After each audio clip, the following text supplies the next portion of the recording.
Back at it with another video, and in this one I'll bring an element of college football into the fray here. I'm gonna take it back to Saturday, October 12th, 2024, a day circled by many who follow the sport in great detail for months on end now, with some of the games being promoted. And let's just say that for the most part, the hype was certainly real. Now, those games in this specific slate will be discussed. I'm not talking about every single Division One game that took place. That would take an absurd amount of time. But I am going to go through some of the games I watched, including those five core games promoted on prime time networks and in prime time slots during the day. So with that being said, we'll move into the noon slate of games, starting out with Washington versus Iowa. And let's just say the Huskies, certainly the drop off was going to be there in a sense.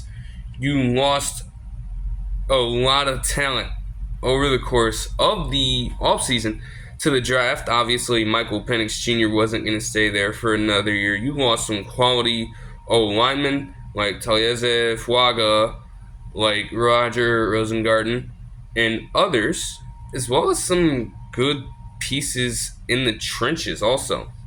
Wide receiver core also took a hit, losing Jalen Polk and Jalen McMillan in the same draft class. That being said, the Huskies have done well to this point. They came into this game with a 4-2 record. Though, why exactly do they have two losses to this point? Both of them can be attributed to one man, their kicker, Grady Gross, who is, according to what I'm seeing here, I believe that he's a junior, and he is consistent when it comes to PATs, but when it comes to field goals and trying to kick those accurately, it's a whole different ball game. He has been one of the worst kickers in the FBS when it comes to accuracy on field goals. And he even missed one in this game. The extra point that he made was fine, and then there was a different kick that he would make. He went 1 of 2 on the day, though it barely got in to the point where they had to challenge.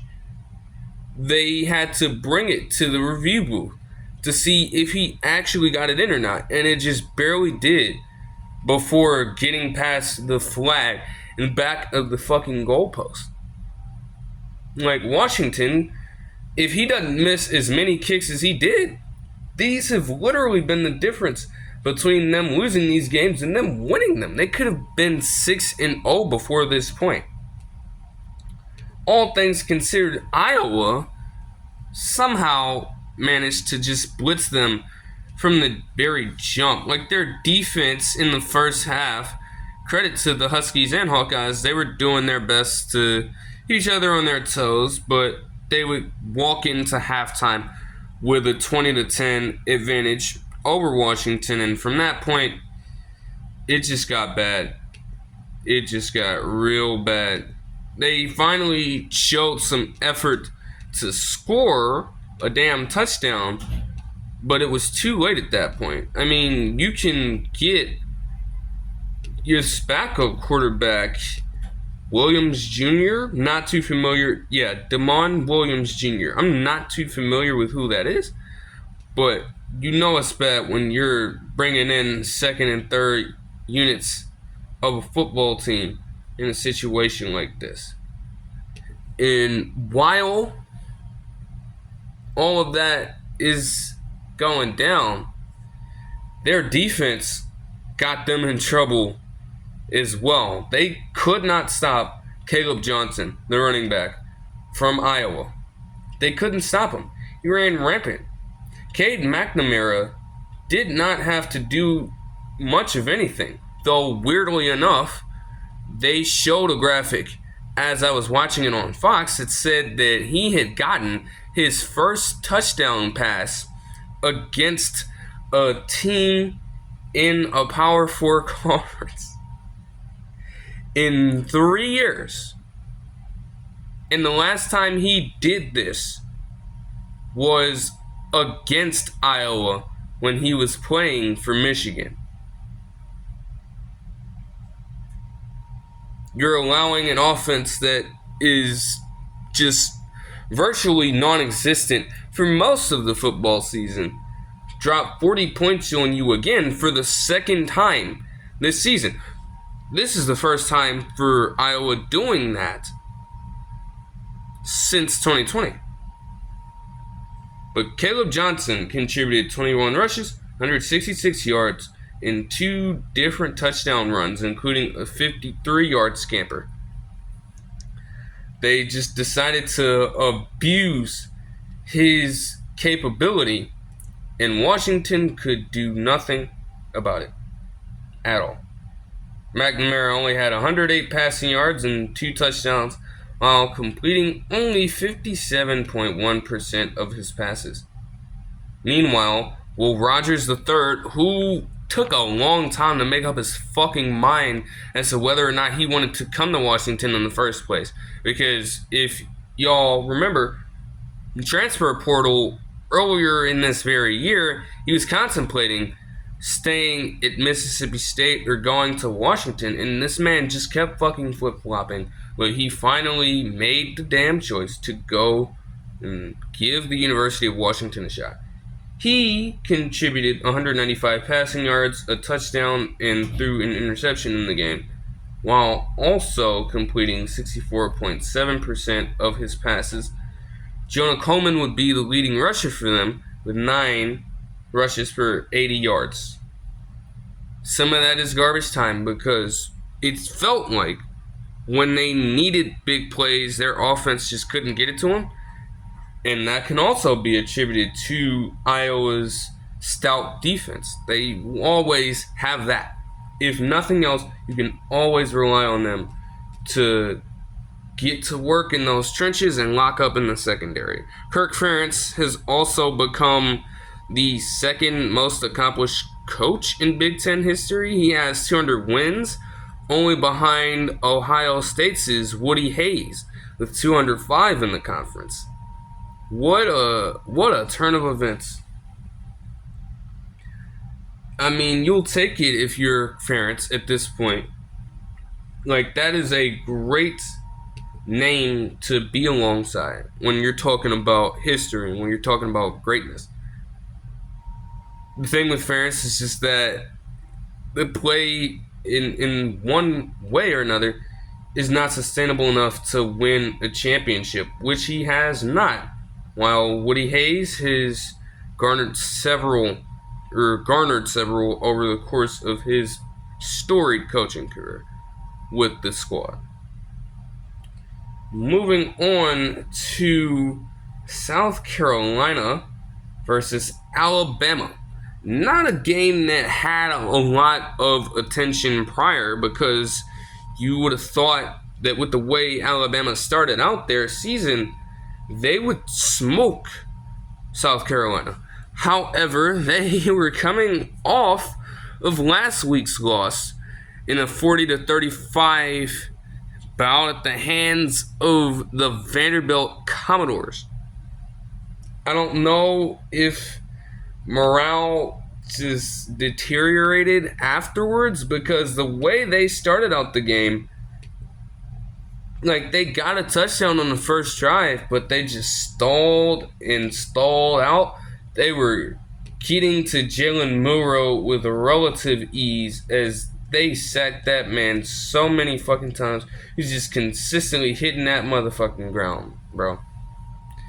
Alright? You get up 14-0 on them, though, near the close of the first half.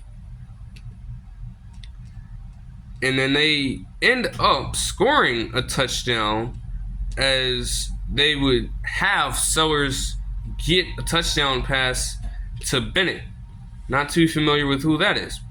But afterwards, Alabama gets the ball back, and in a twist of fate, this man, Milroe, is so scared of getting sacked again that he just tries to throw the ball to the nearest receiver near his end zone. And they end up calling intentional grounding because he threw it away while he was in the end zone, but there was not a single receiver within the fucking area code. Get a safety from that. Then you have him throwing an interception to a South Carolina defender just before the end of the half to allow South Carolina to get a field goal. 5 straight points to close out the half, all from Jalen Milroe miscues. Then they open up, South Carolina, the third quarter with another touchdown drive, finished off by a run from Raheem Sanders within the red zone to put them up 19-14.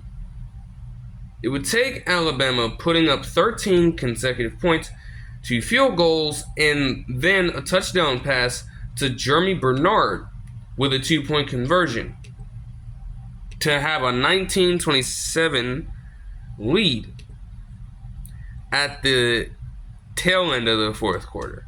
There was still some time for South Carolina to make a few things happen, and they did, as Lanaris Sellers, would throw a beautiful touchdown pass as Nick Harbor just completes a hell of a fucking play, gets his foot down in bounds right near the left side boundary of the end zone for a touchdown.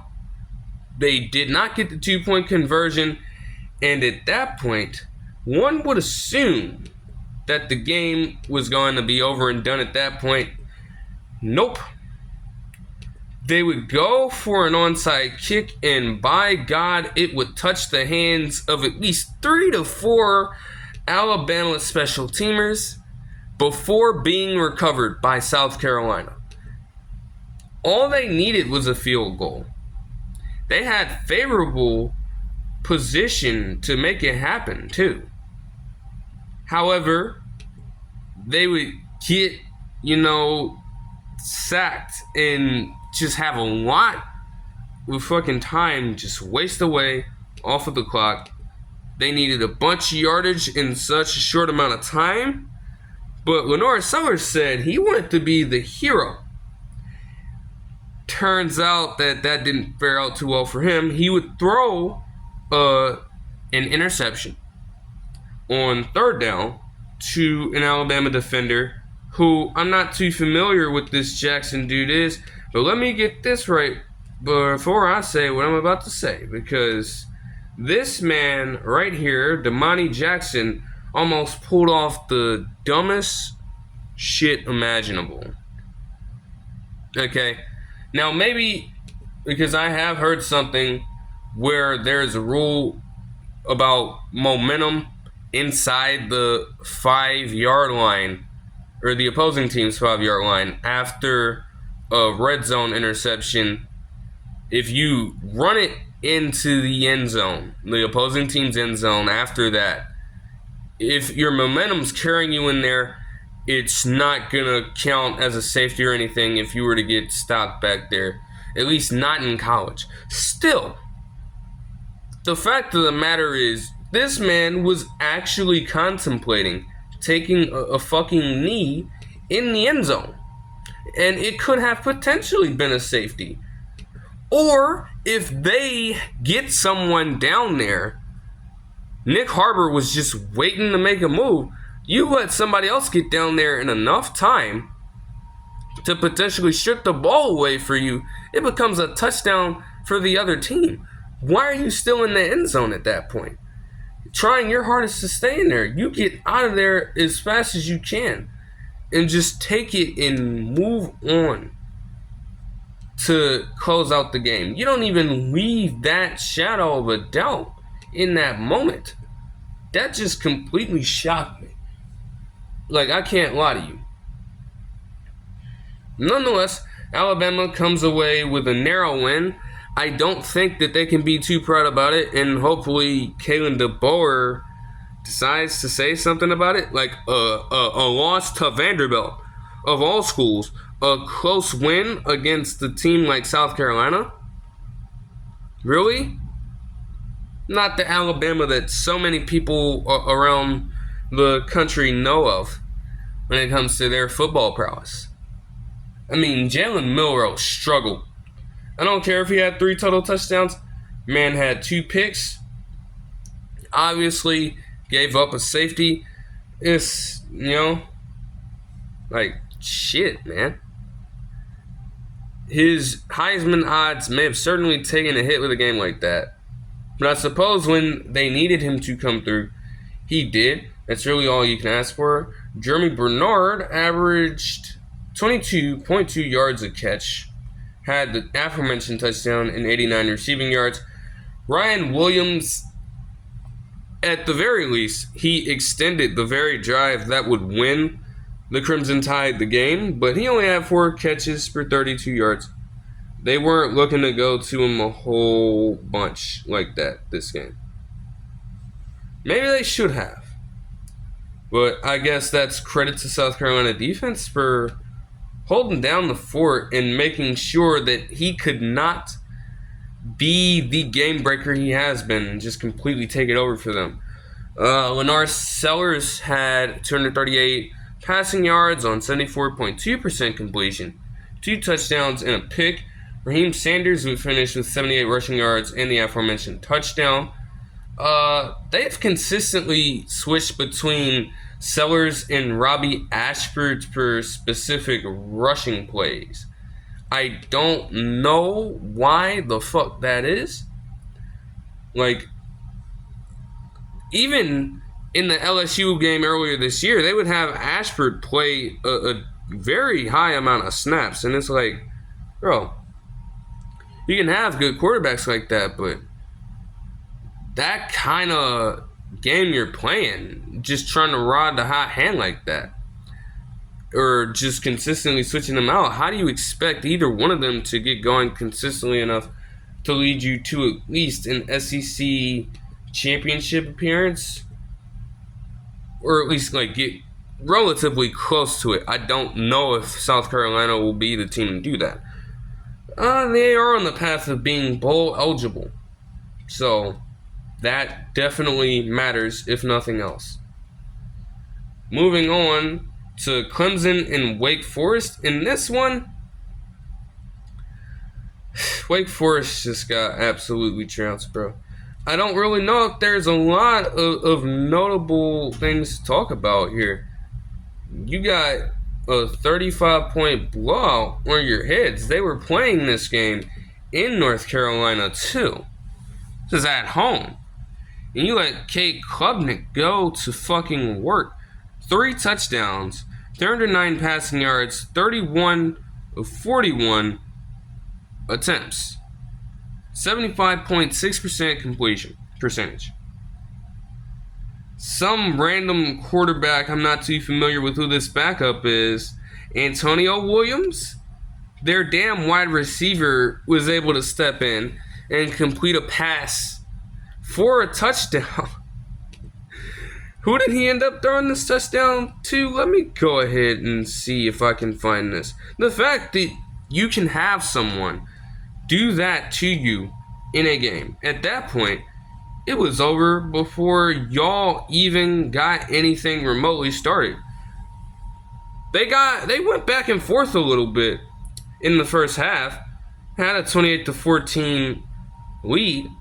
It was attainable, but I guess something just got in the Clemson Tigers at that point. They just decided to put full feet on the motherfucking gas and not let Wake Forest get an ounce of momentum at all. Okay, this Williams pass was to Mr. Brenning Stool. And he ended up leading all Clemson receivers today with 7 touchdowns. Well, not 7 touchdowns. That's 7 receptions for 104 yards in the aforementioned touchdown. Antonio Williams, would also have a touchdown catch of his own. And the aforementioned touchdown that he threw granted him a QBR of 665.2. College football system sometimes can be so fucking busted. But you heard me right the first time. 665.2 QBR.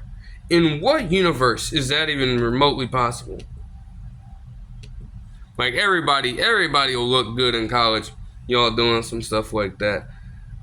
Troy Stellato had 6 receptions for 72 yards and a touchdown as well. And then Mr. Randall, Adam, with a touchdown catch to cap it off for their offense. Like I said, defense made life a living hell for Bachmeier, the Wake Forest quarterback. Mr. Hank, with 2 touchdowns but 2 interceptions, only 126 yards on 57.1% completion. Their backup didn't fare much better either. Their rushing game was ineffective.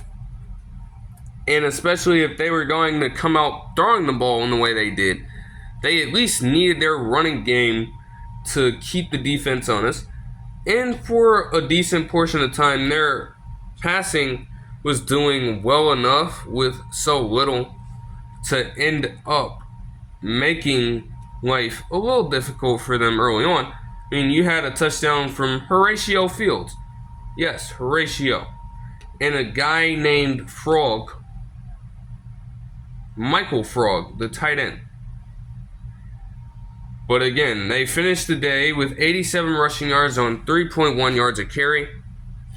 You aren't going to win too many college football games like that. So, good win for Clemson. Wake Forest got to get back in the lab because, man, that is just awful stuff to work with. Now we'll move on to the 3:30 slot of games, and we'll start out with the least eventful of all the 5 games that were promoted to oblivion. The Red River rivalry made its way to the SEC with the start of this very Texas vs. Oklahoma matchup right here. However, it would start off slow. There would be a little bit of rust from Quinn Ewers. He threw a pick on his very first drive.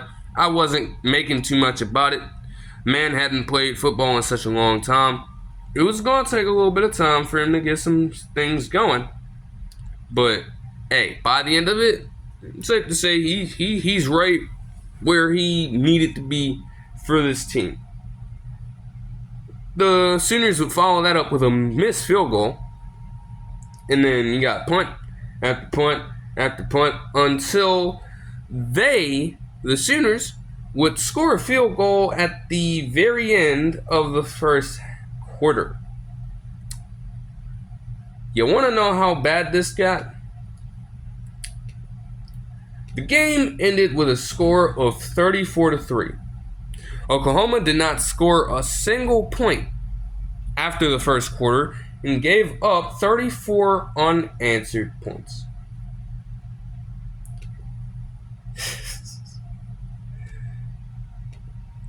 Honestly, they would get the touchdown, Quinn Ewers to Gunnar Helm, at the very start of the second quarter, but it would take a little bit of luck for Texas to get themselves going. You see, their main running back, Blue, on this particular play, Jaden Blue, was not in for this play. Had Quintrevion Wisner in instead, and he would be making some good plays, including this one that ended up favoring Texas. You see, he would run for a 30-plus yard gain, But he got inside the 5-yard line, and you have Robert Spears Jennings of the Sooners defense hawking him down, getting close enough to punch the ball out and force a fumble.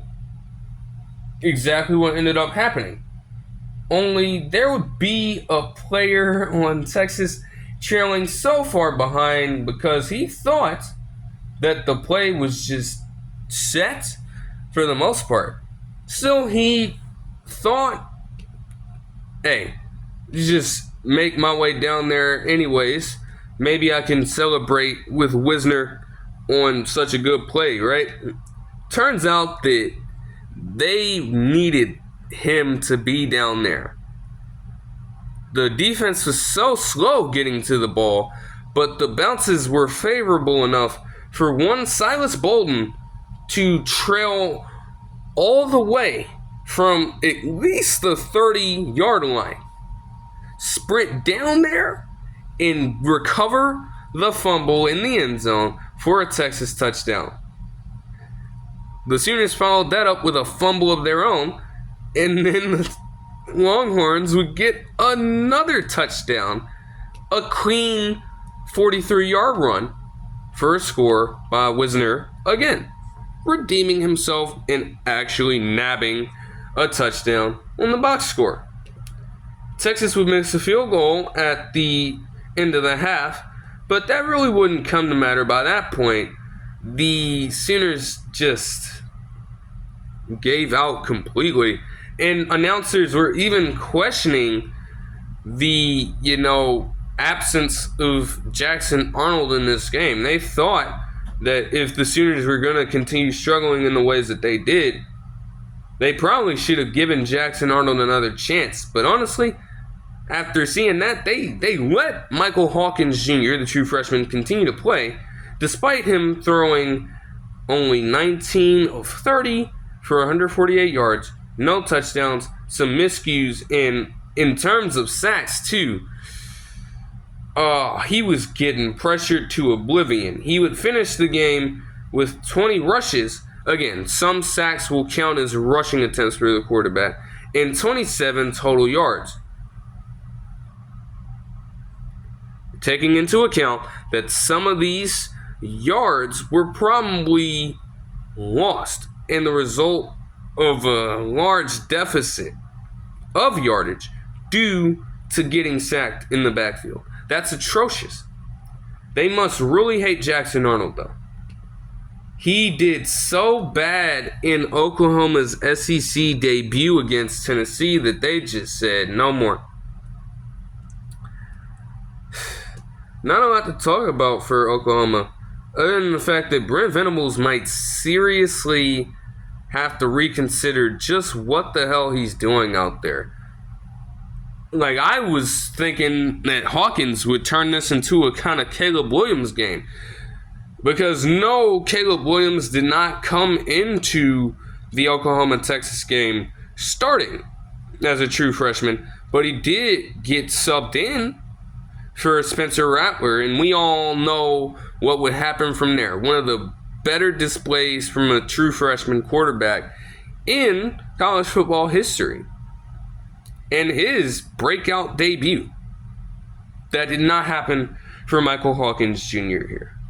Meanwhile, Quinn Ewers righted the ship by the end of it. He had 199 passing yards, a touchdown, and also a touchdown run later on in the game.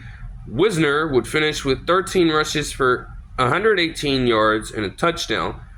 And Gunnar Helm, the tight end, would finish with 5 for 91, leading the team in yardage, receptions, and obviously getting the only touchdown pass of the game from Ewers. A dominant win for Texas, and it sets the stage for a little something, Their next game has a lot on the line, but they come into this off of such a devastating trouncing against their sworn rival. They've got to be having a lot of confidence right now in themselves. They must really believe that they can go out and win this next game, because it is going to be a hell of a fucking match. Next, we have Penn State USC. Both of these teams sometimes can be jokes in their own right. I mean, we all know the case with James Franklin at this point. We all know the case with Lincoln Riley at this point. And you saw the complexity of both of their wild personalities and actions play out in this very game right here. You would have Penn State go on multiple drives in the very first half, just taking off an absurd amount of time, doing God knows what on the field, and it barely resulted in anything. Meanwhile, you get some quicker scores from the Trojans on the back of one Quentin Joyner with a 75-yard rushing touchdown, and also a nice, calm reception touchdown in the red zone. It's opened the game up 14-3.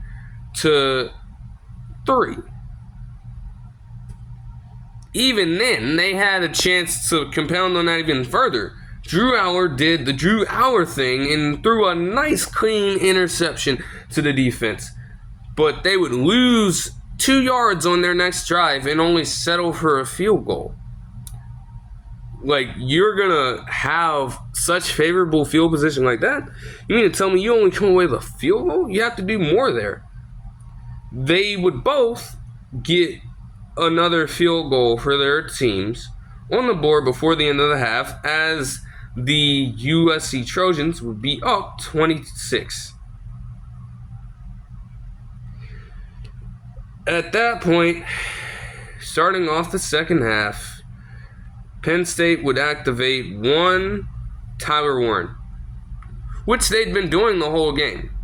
You see, Tyler Warren is a tight end, okay? And just keep this in mind. And yet, they were having this man play snaps everywhere.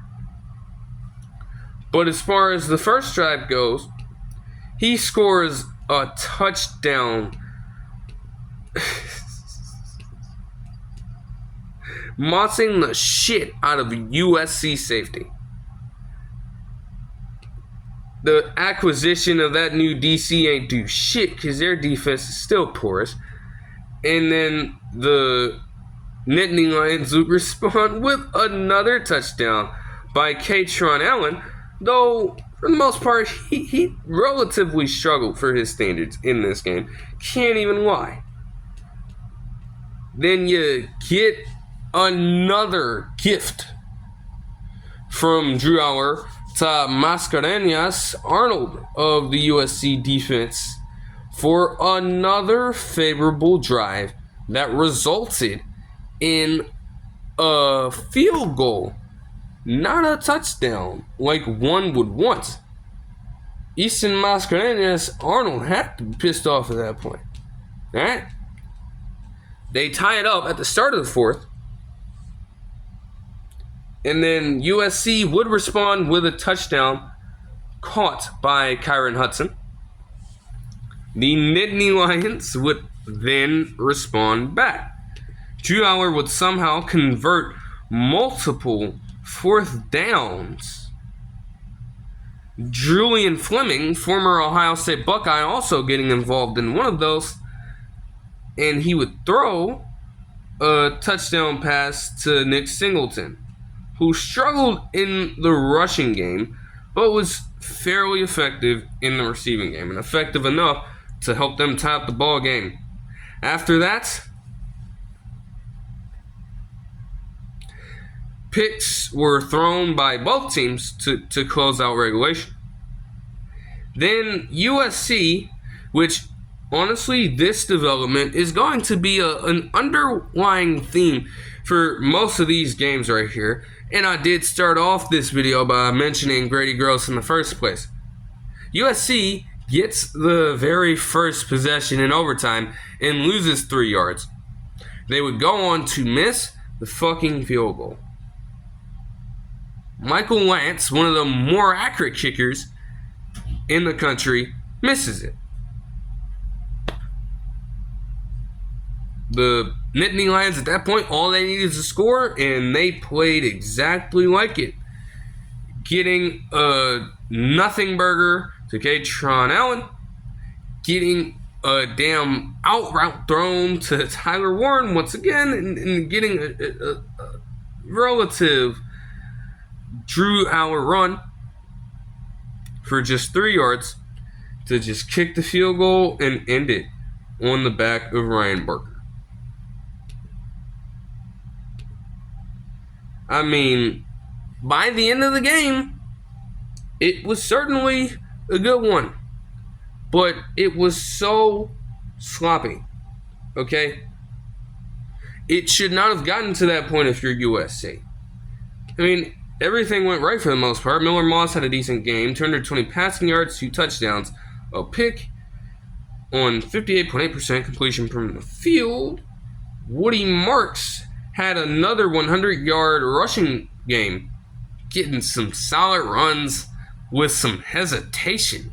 I didn't think he was going to be doing all this in real life, but seems that he's been pretty consistent in that regard. And Quentin Joyner as the second option in the backfield in this running back by committee system, also nabbed 82 rushing yards. A guy named Lemon would get 73 receiving yards. Marks would finish with 44. Kyron Hudson would get the touchdown and have 36 receiving yards. No other receiver got over 30 though.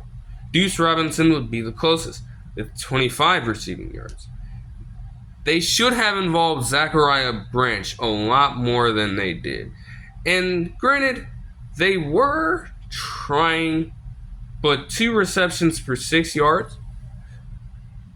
You know that Zachariah Branch has so much more talent than that, and you just deny him a chance to display it in an important game. I mean, USC, if you win it, you're knocking off a top 5 team. Like, who wouldn't want that at that point? And this is the problem with Lincoln Riley. He is so bad against top 5 competition. This loss makes him 1-5 now against top 5 opponents. Like, at some point, the problem is you. And you have to answer these questions. Because you can't keep getting away with this. As great of an offensive mind as he can be, it seems like that's all he has. You can't inspire your guys enough to play through adversity when it's time to do so. And fight hard for a full 60 minutes to win a football game. This is USC's 3rd loss after leading in the 4th quarter this very season, apparently. Like, you can't consistently look at their defense just withering away when it counts the offense stalling out. At the end of the day, the head coach, you're supposed to be leading the way. And even with, losing high-end talent like Taj Washington, like Caleb Williams, the leader should be making enough progress and enough waves in the locker room to have everyone ready to give it their best every single Saturday. And it seems like that is not the case when you watch USC football play. That's problematic. A game where Drew Howard throws 3 different interceptions, though somehow gets 391 passing yards on 69.8% completion from the field and 2 touchdowns. Again, like I mentioned, running backs struggled. They combined for 26 rushes and 82 yards for an aforementioned touchdown. But Tyler Warren completely saved Penn State. He did. He was the very player that got their offense going just in time so that they could spur this comeback. A tight end in 2024, finishing with 17 receptions for 224 yards and the aforementioned touchdown. But not just that. I mentioned that they had this man playing everywhere. He would be in the natural tight end position on the field, but they would also line him up at wide receiver on multiple occasions. They would line him up at running back on multiple occasions as he finished with a rush for 4 yards, and they had him line up in the quarterback position on multiple occasions, actually completing a 9-yard pass. And it doesn't occur to you, Lincoln Riley, as the head coach and therefore the head of all different aspects of the fucking team, the DC could make that call, sure, but wouldn't it be wisest for you to put that bug in the defensive coordinator's ear to maybe account for Tyler Warren a little more if he's killing you like that? Him, single-handedly. Nobody else prior to that was doing anything. And you're just going to let him just expose your defense completely. Then by the time you worry about accounting for Tyler Warren so much, it's too late because now others are inspired to play better around him and thus take over the game in their own respective ways. Just awful. Awful work.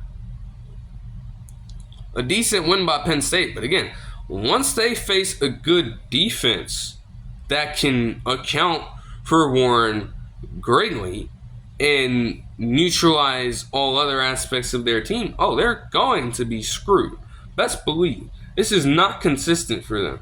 And I know it. Moving on to a different game that I watched. Not one of the core 5, but we have California versus Pittsburgh. California has lost 3 different ball games in the ACC by a margin of just 8 points. If you are, confused, let's just put it like this. Last week, they had College Game Day in California as they were taking on a highly ranked University of Miami at Florida program.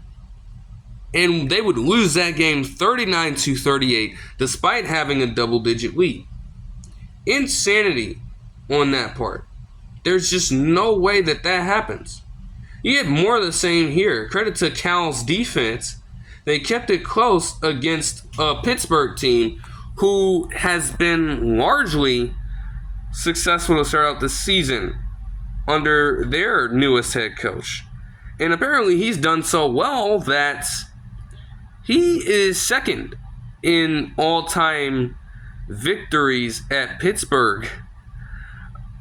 A coach who coached at the University of Pitt from 1924 to 1938 ranks first overall in their program's history with 111 wins. Ridiculousness. But Pittsburgh ekes out a very sloppy one here. Despite Cal's best chances to just sabotage it for themselves completely, which they ended up doing. I mean, they started out with playing decent. And they just coasted throughout the entire rest of the game. Despite their defense holding them to not score score a single point in the second half when they had drives. They had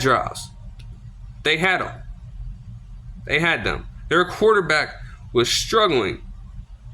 You have punt by Cal, a punt by Pittsburgh, a punt by Cal. Cal forces an interception, punts again. Cal forces another interception, punts again after losing 14 fucking yards within a minute and 22 seconds. Punts again. Then they finally decide to score a touchdown, but miss the 2-point conversion. They then miss a field goal.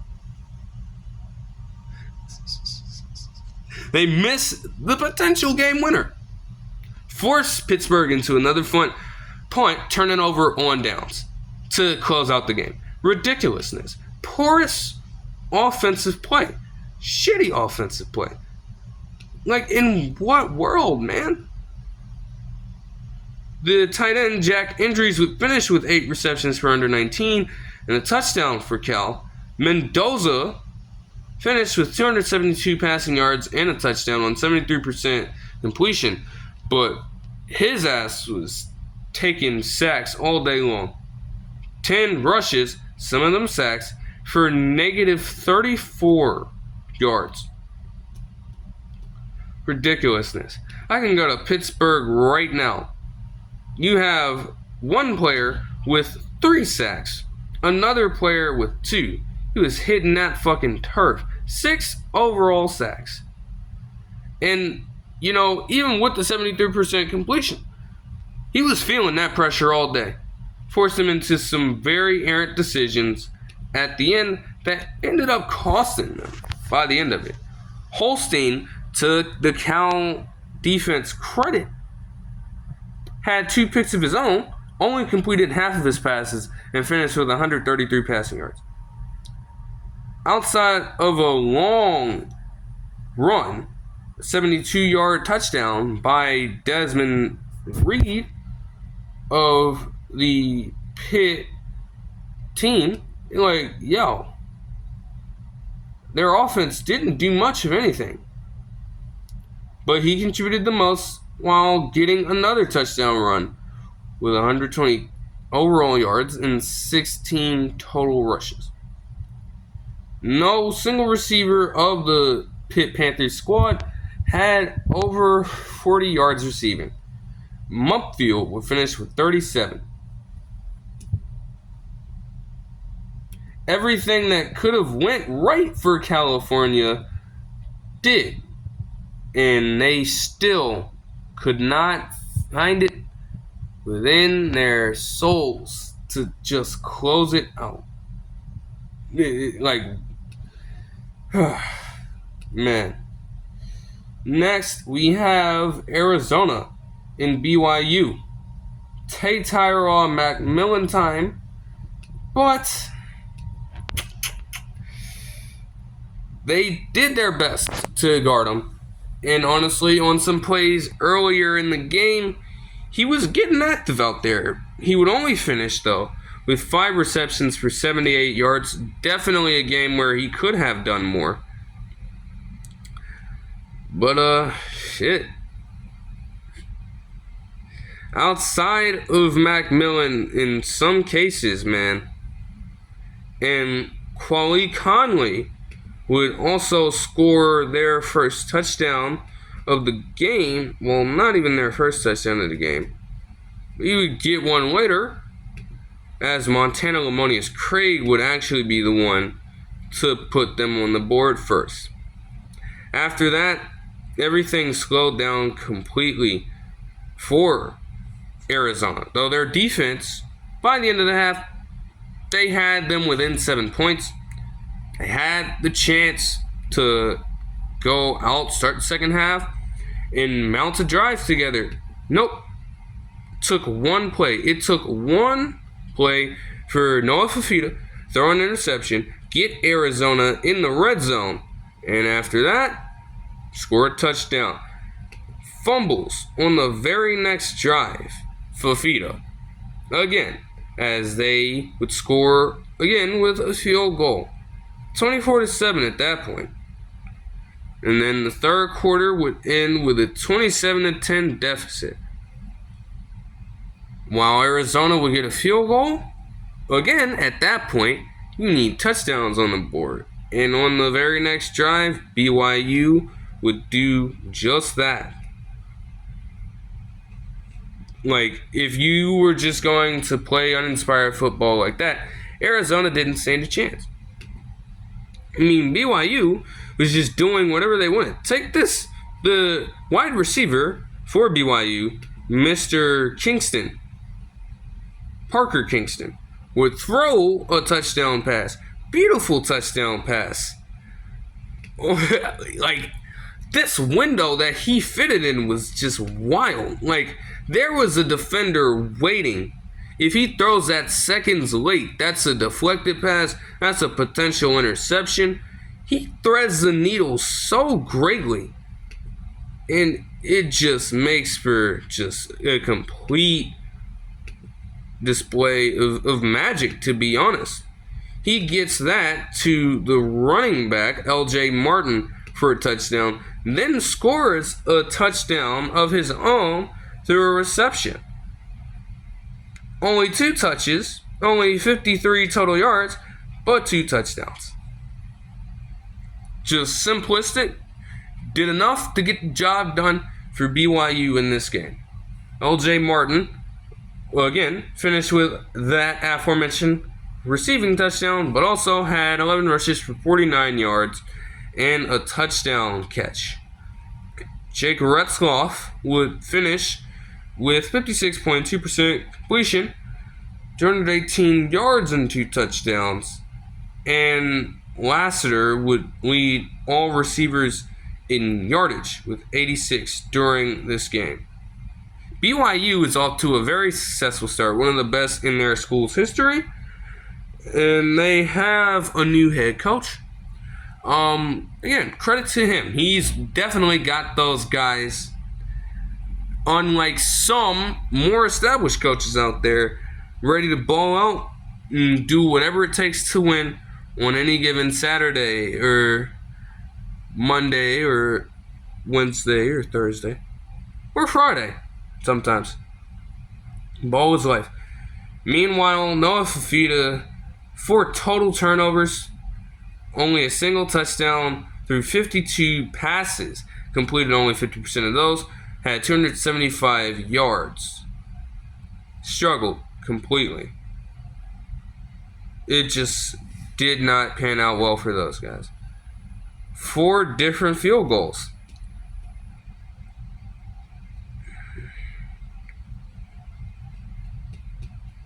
Well, 2 rather, but it's like, man, you're just going to settle when you need more points on the board than that. That's not a recipe for success.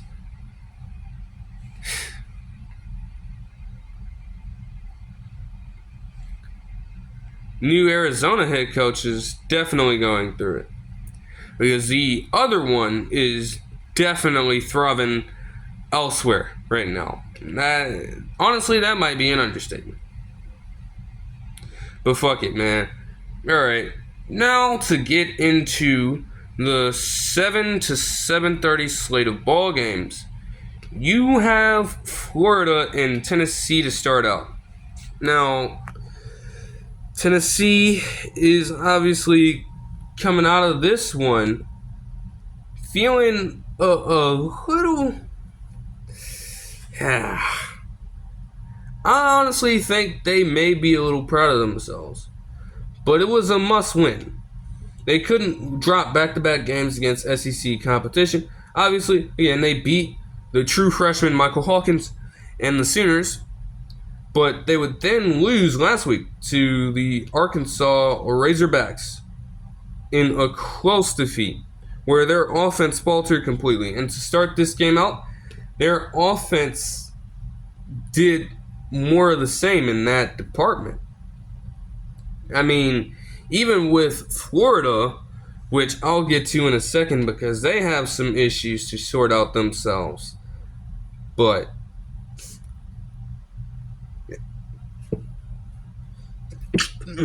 they would start out the game with a fumble. You got a punt. You got another punt by Tennessee. The Gators would get on the board with a field goal. Tennessee would punt again. The Gators are turning over on downs with DJ Lagway in the game. The Volunteers would punt again. Then the Gators fumbled with Graham Mertz in the game as he lost the ball right near the goal line. What a play of vanity. You'd think that the Vols would be inspired to do something with that. They would, as Yamaleava was intercepted and thus would end the half. You got more punts. Yeah, and you would finally get a touchdown drive led by Graham Mertz as he would throw the touchdown that would put Florida up 10-0 to none other than Arliss Boardingham, the tight end. You know, it's just crazy when you look at Tennessee, a team that has such talent, but these are consecutive games now where they have not scored at all in the first half. Even in the Oklahoma game, they struggled offensively. It's like after they blew the hell out of Kent State,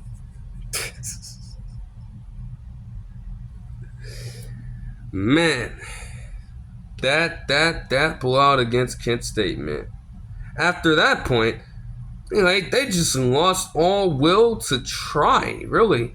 You know, like that doesn't make a lick of fucking sense. But then Tennessee would get right as Dylan Sampson would get in the end zone.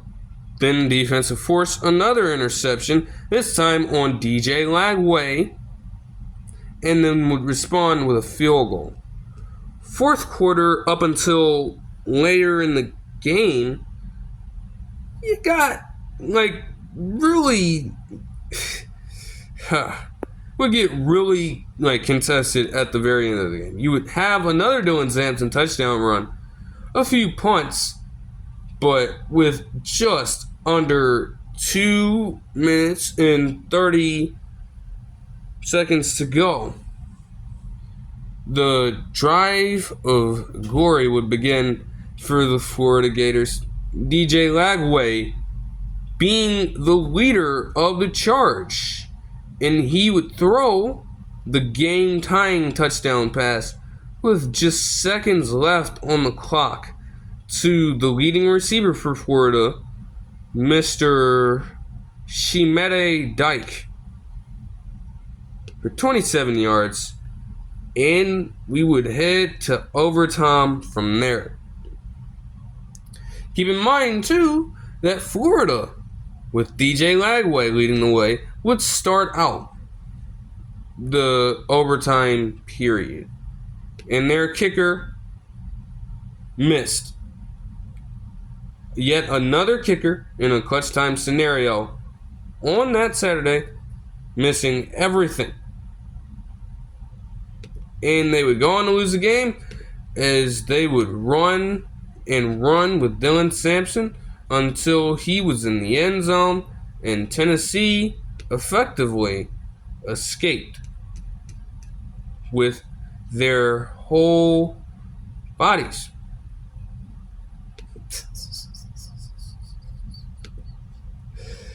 Again, I don't think they're necessarily feeling too proud about it. I mean, you look at their schedule and they end up playing the Crimson Tide next week, which again, that game in and of itself is also going to have some high stakes. I mean, like, you cannot fathom just how impactful that is for the playoff picture. Again, I really do find it difficult for some teams to be able to make their case with 2 or more losses. Now, it is against good competition, but I mean, like, damn, you want to win this matchup if you're either team in this spot, honestly. You can't settle for much less. Yamayava would finish this game with under 69 yards. No touchdowns, the aforementioned pick. Dylan Sampson, again, carried them. Literally. 27 rushes, 112 yards in the 3 different touchdown scores. Squirrel White, Merquarius White, would lead all Tennessee wide receivers with 5 receptions for 71 yards. As I mentioned too, when you look at Florida, man, like, they are doing what the fuck?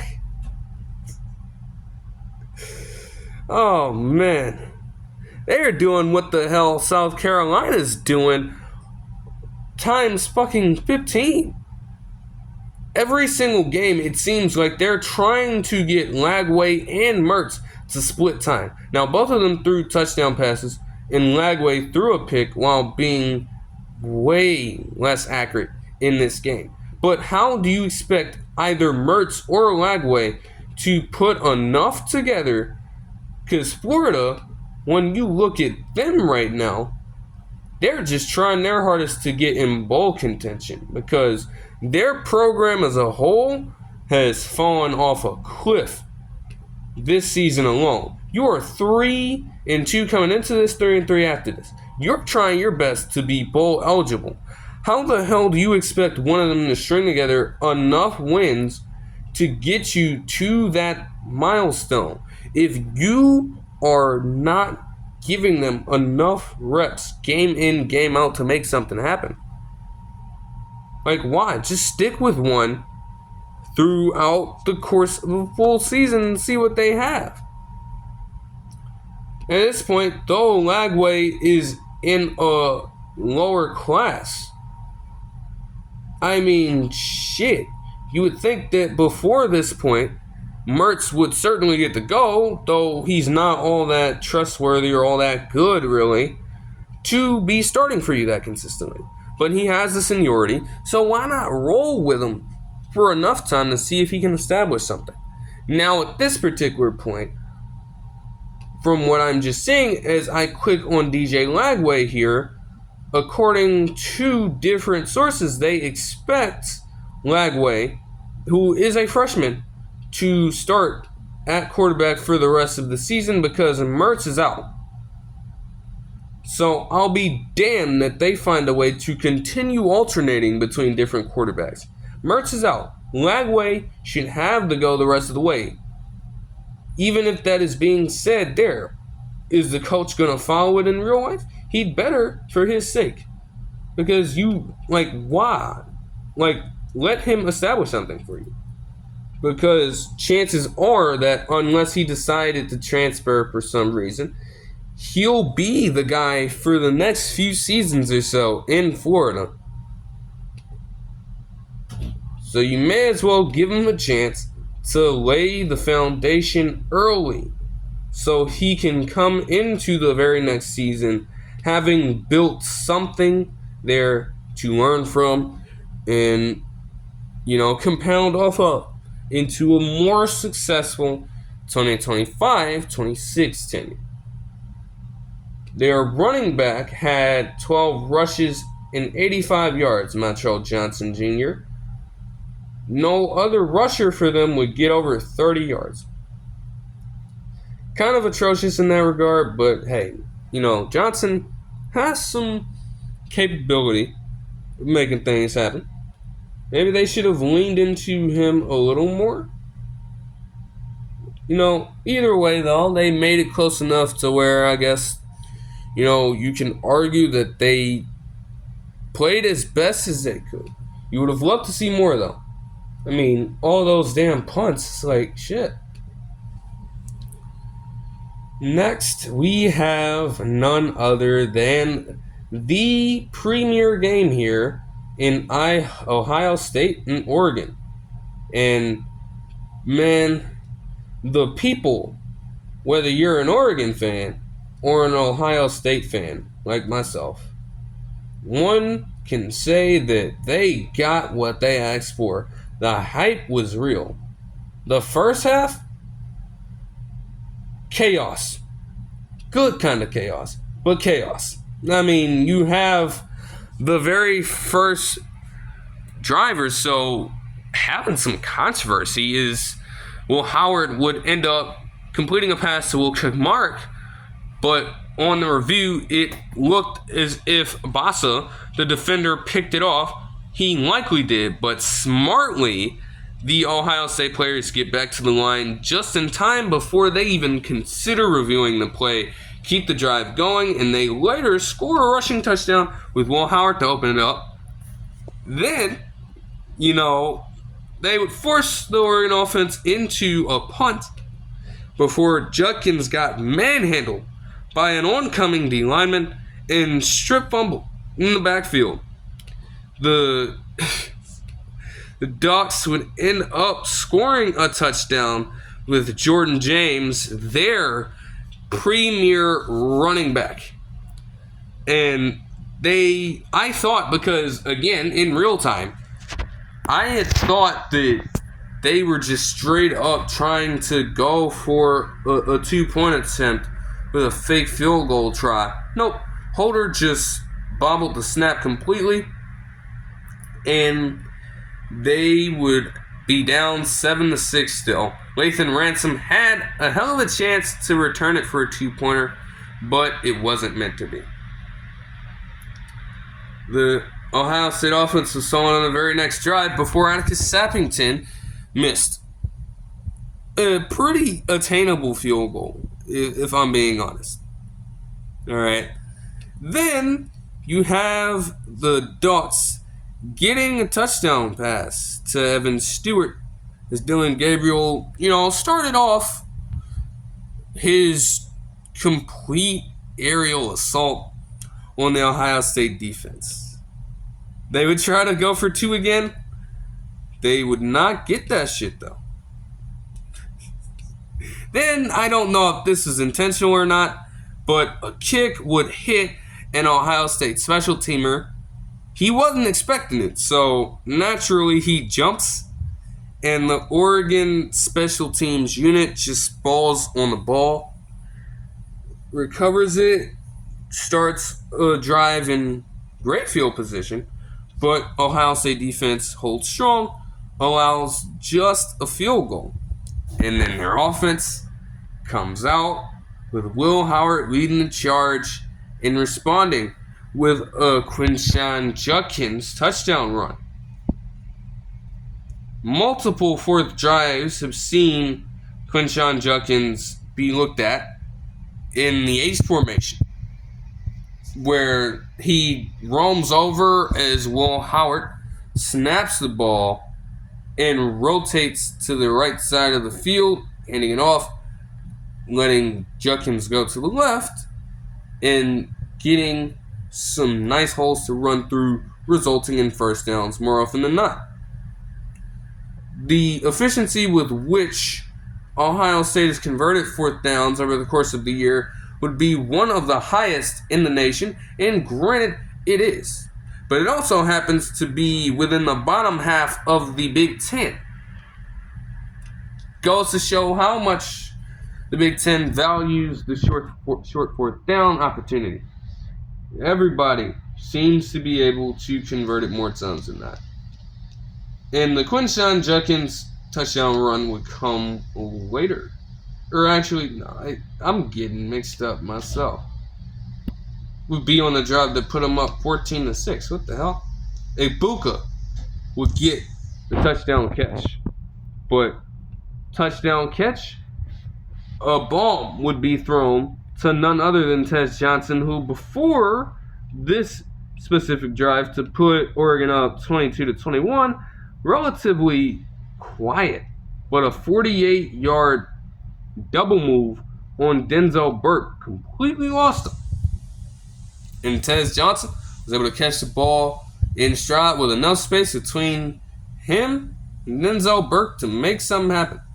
You would get punt after punt, and thus would close out the first half. When we get into the second half, defenses would relatively hold up for the most part, outside of an Ohio State touchdown to none other than Jeremiah Smith, who continues his campaign of complete and total greatness for true freshman at the Ohio State. He is already on pace to break Chris Carter's touchdown record for freshmen within just a few games from now. And he can do the same for yards and receptions. You would also have Oregon score another touchdown with a long run from Dylan Gabriel as JT Tuimoloau bit on the run because Jordan James was so reliable for Oregon throughout the night. Dylan Gabriel's got some legs though, unless y'all forgot for some reason. Skates for a nice little gain to get the 27-yard rushing touchdown. And then we would get back-to-back field goals. But you know the Ohio State offense. You give them that amount of time to work with, you could be in trouble. And granted, they were given a minute and around 47 seconds to start making things happen. To Will Howard's credit, he had a great game overall, and he was driving.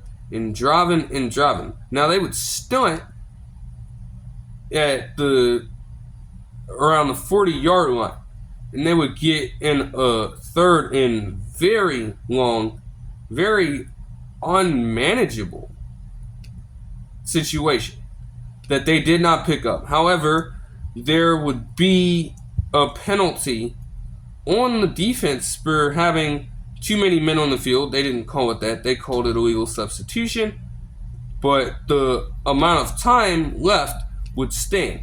Now, by that point, 4 seconds had run off the clock, giving Ohio State 6 seconds to pick up at least 10 yards or so to get Jaden Fielding in range. Jaden Fielding has consistently been one of the more accurate kickers in college football over the past few years. So I would have absolute faith in his ability to bang it right through. He's more than capable of it. But Will Howard would make the conscious decision to scramble over the middle of the field after about 4 seconds. He just starts, at that point, running in the middle of the field. Slides down, but it's too late, and Oregon would escape with the win as Tom would run out completely. Everybody's been getting on him for it, and man, it's a rough way to go out. It's a rough way for any team to lose, but it was a great overall performance. You have Will Howard throwing for 80% completion, 326 yards passing, and 3 total touchdowns. Judkins would finish with 13 total touches for 61 total yards and a touchdown. Travion Henderson would also nab 87 rushing yards on 10 carries. Jeremiah Smith finished with 9 receptions for 100 yards, including some beautiful catches to extend some late drives that led to field goal opportunities and the aforementioned touchdown. Igbuka would finish with 10 receptions for 93 yards and the aforementioned touchdown as well. Dylan Gabriel also had a hell of a performance. 67.6% completion from the field, 341 yards, and 3 total touchdowns. Jordan James, 115 rushing yards on 23 rushes for a touchdown. Evan Stewart with 7 for 149 and a touchdown, and Tez Johnson with 7 for 75. Great overall game. But hey, fuck it, man. All right. It sucks. But there are 2 other points to bring up here. One, earlier in the game, as Oregon would drive for, another score, they had a player one of their better wide receivers on the team, Treshawn Holden, being ejected, and he would be out for the rest of the game after he spat on Davison Igbinosun, the corner of Ohio State. He had to get a towel and wipe it off. I don't understand. Like, there is just a phenomenon sweeping the nation of motherfuckers just doing some crazy fucking shit. Whether it be celebrations, whether it be actions like that, is like, what the hell is going on? And granted, you are in a match like this, like, there's a good chance that if certain things panned out a different way, they may need you, Holden, out there later in the game, and you remove all possibility of that by doing something stupid. Craziness. Also, when it comes to Ohio State, it's not a season ender. They would only move down to the fourth rank in the AP Top 25 after the loss. I am just more so focused for Ryan Day because at the end of the day, talking about, they haven't been tested yet, I think they did a good job of acing the test. You just have to finish the job. And obviously Ryan Day is also 2-6 against AP Top 5 opponents. That certainly has to change. But man, like, it's about one thing if you are involved with Ohio State sports in some way, especially football. It comes down to one thing. It will be very good if they can just win out the rest of their games. They more than likely will.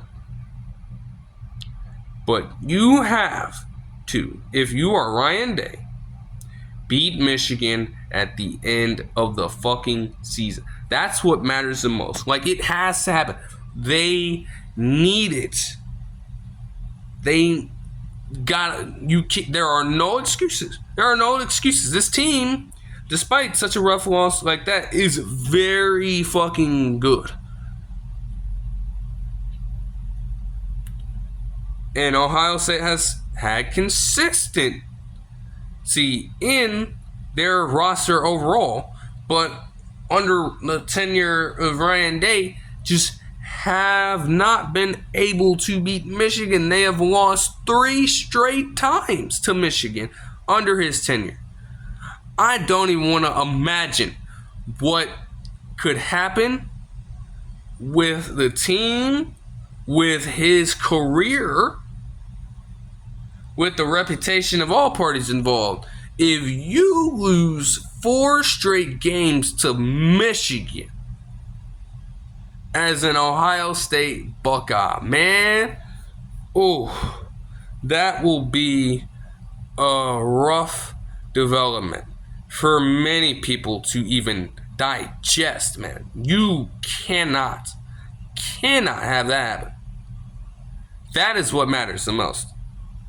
But a great win for Oregon. Credit to them. You have to give them that respect. That game was tremendous. That's all we ask for is good football. Meanwhile, you have LSU and Ole Miss.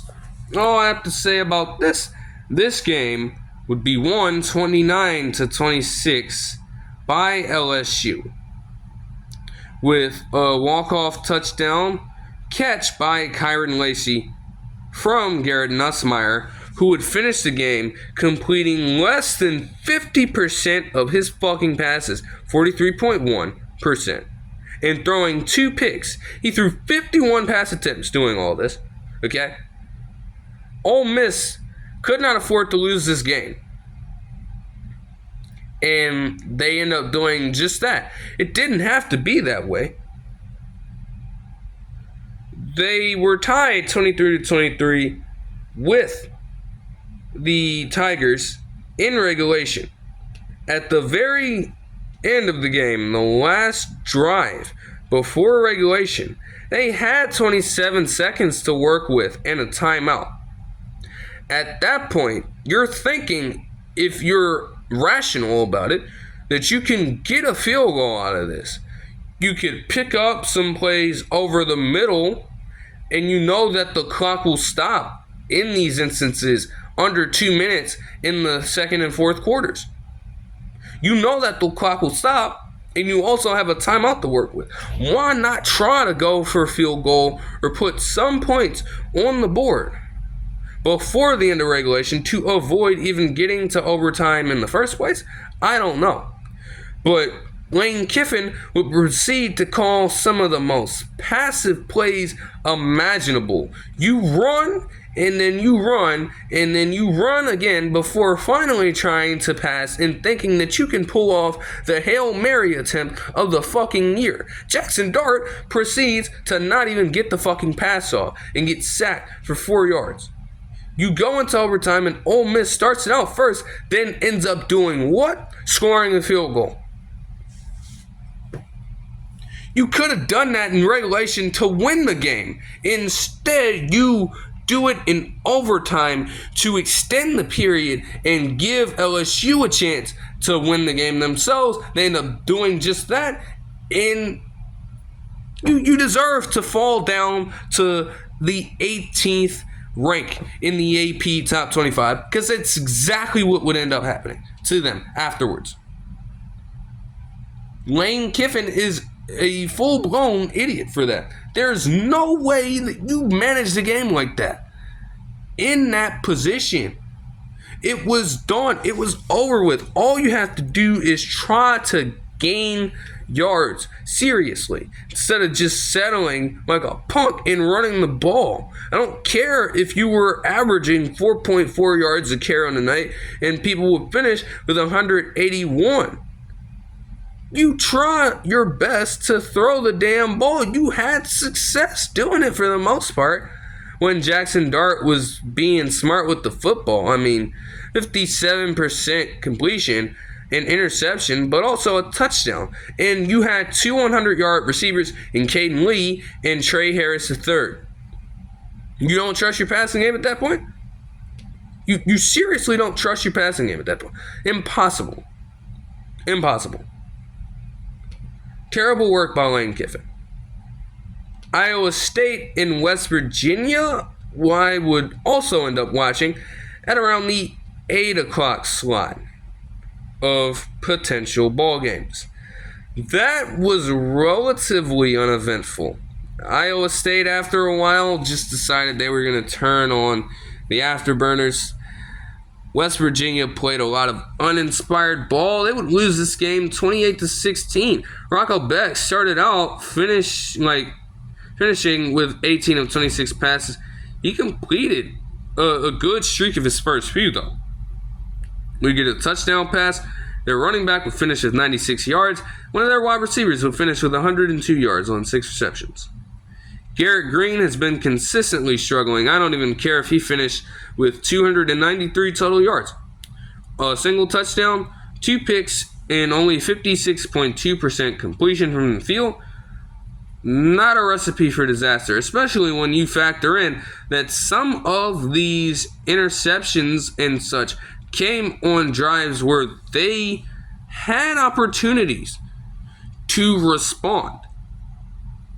His first interception came on a drive when they were down 14-10, and his very next would come on a drive when they were down 21-10.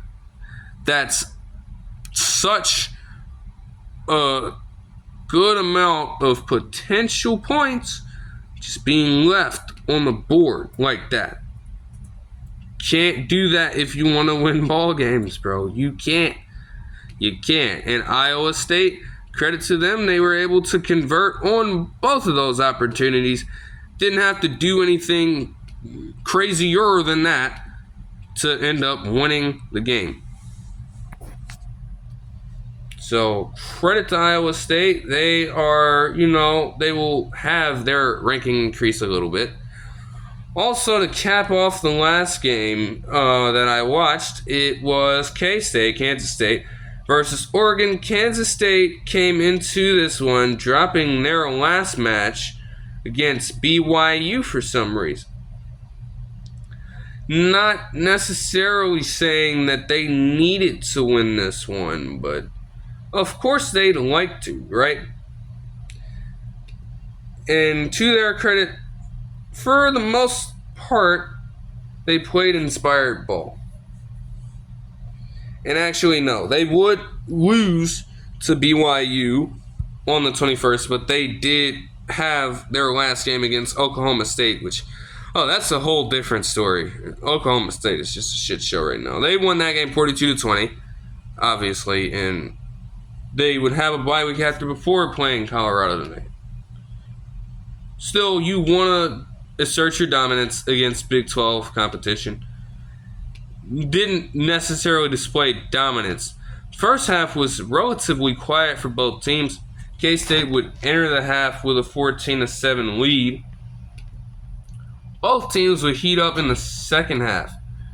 And things would really come to a head in the fourth quarter. After a fourth down attempt by K-State, they would actually have a pick thrown to them with some good deflections by their corners. Now, they would end up scoring a touchdown on the next drive to LeJontay Wester, but it could have been a quicker score if Buddy just stayed on his fucking feet instead of stumbling like a madman. One of the most hilarious moments you'll find. Still, their defense, even with having a play like that, still is not consistent enough. Jace Brown, the K-State wide receiver, who would finish with 6 catches and 121 yards, scored his second touchdown of the game by absolutely burning one of their guys. And there was pass interference called on the specific cornerback that allowed the touchdown, but even afterwards, he didn't even make an attempt to tackle him. He just gave up on the play. What the hell are you out there for if you're not going to give the necessary effort? That would be the game-losing touchdown. Colorado would have a chance, but nothing would come of their 4-play, 5-yard drive. And thus, the game was over.